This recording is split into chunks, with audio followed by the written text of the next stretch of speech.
Satyabama Institute of Science and Technology, Chennai and Sri Perumbudur.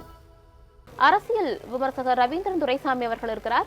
Sir வணக்கம். அண்ணாமலை தனது புதிய பயணத்தை அறிவிச்சிருக்காரு, பாஜகவிலிருந்து விலகுவதாகவும் அறிவிச்சிருக்காரு. அரசியல் களத்துல இது எவ்வளவு முக்கிய நகர்வாக பார்க்கப்படுது? அதாவது அவருக்கு டெஸ்டிங் கிரவுண்ட் வந்து அடுத்த சட்டமன்ற தேர்தல். விஜயின் வெற்றி அவருக்கு ஒரு புதிய நம்பிக்கையை கொடுத்திருக்குது. விஜயோட கல்ட் அரசியல இருந்து மாறுபட்ட இன்னொரு அரசியலுக்கு அவரு நுழைய நினைக்கிறாரு.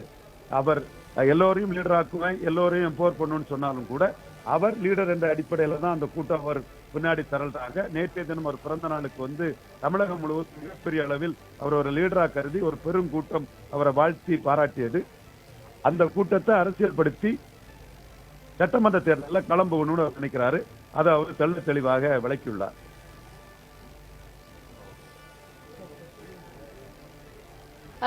இயக்கம் அறிவிச்ச சிறிது நேரத்திலேயே 50,000 கடந்த உறுப்பினர் சேர்க்கை நடந்திருப்பதாக தற்போதைய தகவல்கள் தெரிவிக்குது. தாவேகாவிற்கு கிடைத்த வருகை அப்படிங்கிறது வரக்கூடிய நாட்கள்ல அண்ணாமலையினுடைய இயக்கத்திற்கும் கிடைக்கும்னு எதிர்பார்க்கலாமா? தாவேகா அண்ணாமலைங்கிறதுல வந்து விஜய் ஒரு ட்ரெண்ட் செட்டர். அவர் உருவாக்குன அந்த பாதையில இவர் போறாரு. விஜய்க்கு இப்படி ஒரு பிறந்த நாள் கொண்டாடப்பட்டதோ அதை விட பல மடங்கு அண்ணாமலை கொண்டாடப்பட்டிருக்கிறது. விஜய் வந்து பாமர மக்களுக்கும் தெரிந்த ஒரு திரைக்கலைஞர். அந்த ரஜினிகாந்த் அவர்களுக்கு அடுத்தபடியாக மிக பாப்புலரான ஒரு நடிகர். அந்த பாப்புலாரிட்டி அண்ணாமலைக்கு இல்லை என்பது தெரிகிறது.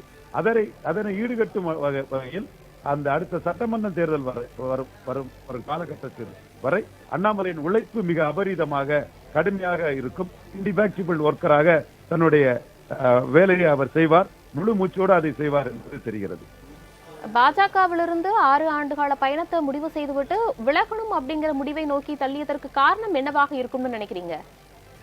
அது ஒரு லீடரா நிற்கக்கூடியவர், பவர்ஃபுல்லா நிற்கக்கூடியவர், லீடரை கண்டு பிரசிடென்ட்ஸுக்கு பொறாம இருக்கும். இவர மாதிரி பேக்கிங் இந்த கட்சியில இருக்குதுன்னு சொன்னீங்கன்னா ஓரளவு ஒன்று ராதாகிருஷ்ணனுக்கு பேக்கிங் இருக்கு. மற்றவங்க அவ்வளவு பேக்கிங் உள்ள லீடர்ஸ் கிடையாது. லைட் வெயிட், ஒரு ஊடகத்துல பேசிக்கிட்டு மக்களை சந்திக்காத ஒரு தன்மை கொண்ட தலைவர்கள் தானே. அப்போ அவங்களும் அண்ணாமலை மாதிரி நாங்களும் ஒரு தலைவர், நான் உண்டு, நாங்களும் தலைவர் தான், நாங்களும் தலைவர் தான் ஊடகங்களை வச்சு சும்மா வச்சு வார்த்தைகளை பேசிட்டு இருப்பாங்க. ஆனா அந்த கட்சிக்குள்ள இருக்கும்போது நாங்களும் ஒரு தலைவர், அண்ணாமலையும் ஒரு தலைவரும்பாங்க. உண்மையிலே தலைவருங்கிறது அண்ணாமலை மட்டும்தான். அவர் தான் 11 விழுக்காடு வாக்கெடுத்தாரு.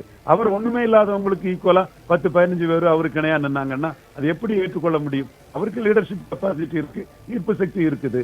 மற்றவங்க அப்படி இல்லாதவங்க, அவங்களுக்கு இணையா நின்று அங்க அரசியல் அவரு பண்ண முடியாது. அந்த வகையில அவரு தன்னோட ஈர்ப்பு சக்தியை மையமா வச்சு அவங்கள கூட ஒரு பொறாமையா நினைக்காம பாசிட்டிவா அரசியல் களத்துக்குள்ள போகலாம்னு அவர் புகுந்திருக்கிறார். அண்ணாமலையினுடைய விலகலும் புதிய பாதையும் பாஜகவிற்கு தாக்கத்தை ஏற்படுத்துமா? இல்ல, அவர் பொதுவா எல்லாத்தையும் பொதுவா தான் வைக்கிறாரு. அந்த வகையில அவர் பொதுவான ஒரு இதுதான் பண்றாரு. பாஜகவெல்லாம் அவர் எதிரியா பார்க்கல, யாரையும் எதிரியா பார்க்கல.